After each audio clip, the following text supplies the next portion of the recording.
사랑하는 새나 친구들 반갑습니다. 여러분과 함께 토요일 말씀을 묵상할 최혁중 목사입니다. 오늘 하루 우리에게 주신 하나님의 명령과 규례에 순종하여 하나님의 백성된 삶을 살아가는 모든 새나 친구들이 되길 진심으로 축복합니다. 지난 사순절 기간 동안 저는 온 가족이 함께 매일 성경 쓰기를 했었습니다. 정해진 본문을 하루하루 써 나가는 건데요. 처음에는 과연 우리 어린 딸들이 잘할 수 있을까 반신반의했었죠. 그런데 웬걸요. 너무나 잘하는 거죠. 이제 7살, 4살밖에 안 된 딸들이지만 성경 쓰기 시간이 되면 자기들이 알아서 먼저 펜과 노트를 딱 준비하는 겁니다. 아이들에게만 쓰라고 했다면 분명 귀찮아하고 싫어했을 것 같은데 온 가족이 다 함께, 특히 아빠와 엄마가 바로 그 옆에서 함께 써 나가니까 그걸 보고 따라하며 재미를 느끼는 것 같았습니다. 그렇습니다. 이렇게 부모의 신앙은 자녀들에게 그대로 이어갑니다.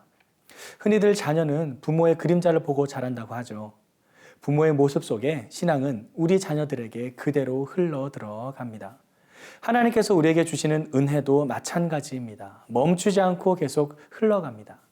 하지만 은혜가 흘러가면은 중요한 조건이 있습니다.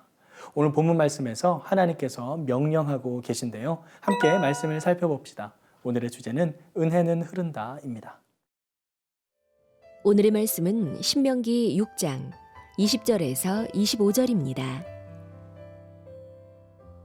장차 너희 아들들이 너희에게 우리 하나님 여호와께서 아버지께 명령하신 증거와 규례와 법도의 뜻이 무엇입니까?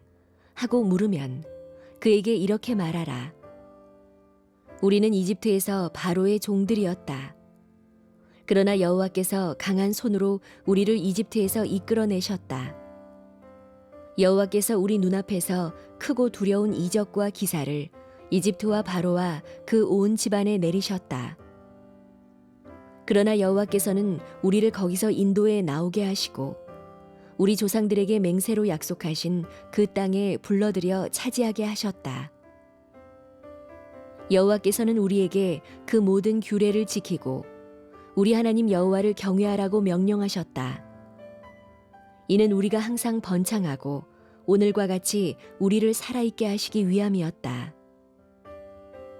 그리고 우리가 그분이 우리에게 명령하신 대로 우리 하나님 여호와 앞에서 이 율법을 삼가 지키면 그것이 우리의 의로움이 될 것이다.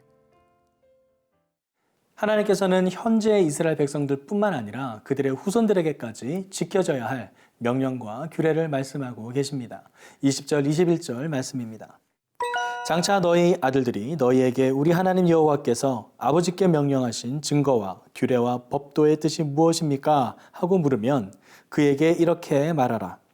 우리는 이집트에서 바로의 종들이었다. 그러나 여호와께서 강한 손으로 우리를 이집트에서 이끌어내셨다. 이스라엘 백성이 가나안 땅에 들어가기 전 하나님께서는 모세를 통해 매우 중요한 명령을 이스라엘 백성에게 내리십니다. 바로 오직 여호와 하나님만을 사랑하라는 명령이죠. 너는 마음을 다하고 뜻을 다하고 힘을 다해 하나님 여호와를 사랑하라. 쉐마 말씀으로도 잘 알려진 말씀입니다. 당시 이스라엘 백성은 40년이라는 그 긴 시간 동안 광야에서 유목 생활을 했었습니다. 정착된 삶을 살지 못했죠. 하지만 이제 곧 들어가게 될 그 약속의 땅 가나안에서는 정착 생활을 하게 됩니다. 그동안의 삶의 패턴이 완전히 바뀌게 되는 것입니다. 이때 그들의 삶이 바뀌면서 동시에 신앙도 변하게 될 위기가 올 수도 있었습니다. 왜냐하면 가나안 땅에는 이미 그 땅 거민들이 신으로 믿고 있던 수많은 우상들이 있었죠. 그 중에서 바알과 아세라라는 우상은 정착 생활을 하는 사람들이 믿는 대표적인 풍요와 다산을 상징하는 신으로서 이스라엘 백성들은 유목 생활을 마치며 그동안 믿었던 하나님을 버리고 우상을 따를 수 있었기 때문입니다. 그래서 하나님께서는 오직 여호와 하나님만을 사랑하는 명령을 내리시는 것입니다. 하지만 출애굽을 직접 경험하지 않은 그 자녀 세대들에게는 먼 나라의 이야기처럼 들릴 수도 있었습니다. 그래서 하나님께서는 자녀들에게 그 역사에 대해 가르쳐 주십니다. 바로 종이었던 너희의 조상들을 여호와 하나님께서 이끌어내셨다. 이스라엘의 출애굽 역사를 말씀하십니다. 여호와 하나님이 누구인지 그 역사를 통해 밝히 나타내시는 것입니다. 사랑하는 새나 친구들, 우리가 믿는 여호와 하나님은 지금 이 순간에만 계시는 분이 아니라 전에도 계셨고 지금도 계시며 앞으로 계실 영원하신 하나님이십니다. 우리의 삶뿐만 아니라 우리의 삶이 존재하게 한 부모님과 또 그 부모님 모든 조상분들과도 함께 하신 하나님입니다. 그러기에 우리는 오직 여호와 하나님 한 분만을 경외해야 합니다. 오직 여호와 하나님 한 분만을 전심으로 사랑해야 합니다. 우리를 유혹하는 여러 우상들을 뿌리치고 주님께만 집중하는 우리의 삶이 되길 소망합니다.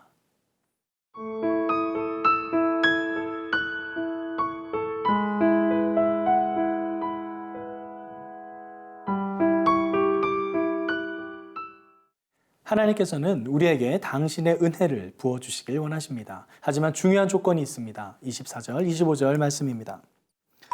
여호와께서는 우리에게 그 모든 규례를 지키고 우리 하나님 여호와를 경외하라고 명령하셨다.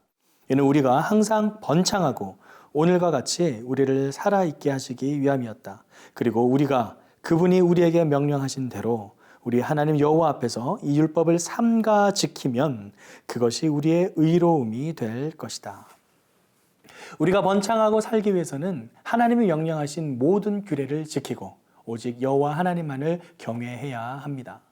모든 복의 근원이 하나님이시기 때문입니다. 모든 생사화복의 주관자 되시며 만물의 통치자, 창조주 되시는 하나님께 우리의 삶을 맡길 때 비로소 우리는 진정한 행복을 누리게 됩니다. 이 땅에서뿐만 아니라 죽음 이후에까지 영원한 삶 속에서의 행복을 누리게 되는 것이죠. 우리 믿음의 조상들이 믿고 의지했던 바로 그 여호와 하나님, 그리고 그들의 신앙이 우리에게 이어져서 믿음의 삶 가운데 살아가고 있는 우리들, 이제 이 신앙이 우리의 자녀들, 우리의 다음 세대에게까지 이어지길 간절히 소망합니다. 은혜는 흐릅니다. 믿음의 계보를 따라 은혜는 흘러갑니다. 출애굽을 통해 은혜를 베푸신 여호와 하나님의 은혜가 오늘날 하나님을 믿고 따르는 모든 믿음의 사람들에게 흘러가기를 간절히 기도합니다. 오늘 하루 하나님의 그 은혜 가운데 머무는 모든 새나 친구들이 되길 함께 기도합니다. 다 같이 기도하겠습니다. 사랑의 아버지 하나님, 오늘 말씀을 통해 하나님의 은혜가 우리 믿음의 조상들로부터 계속 이어져 내려오고 또 앞으로도 계속 흘러갈 것임을 보여주심에 감사드립니다. 오직 여호와 하나님만을 사랑함으로 그 법도와 규례를 따르고 지킴으로 순종함으로 그 하나님의 복을 누리는 우리의 모든 삶 될 수 있도록 주님 인도하여 주시옵소서. 그렇게 하실 주님께 우리의 삶을 올려드리며 예수 그리스도의 이름으로 기도드립니다. 아멘.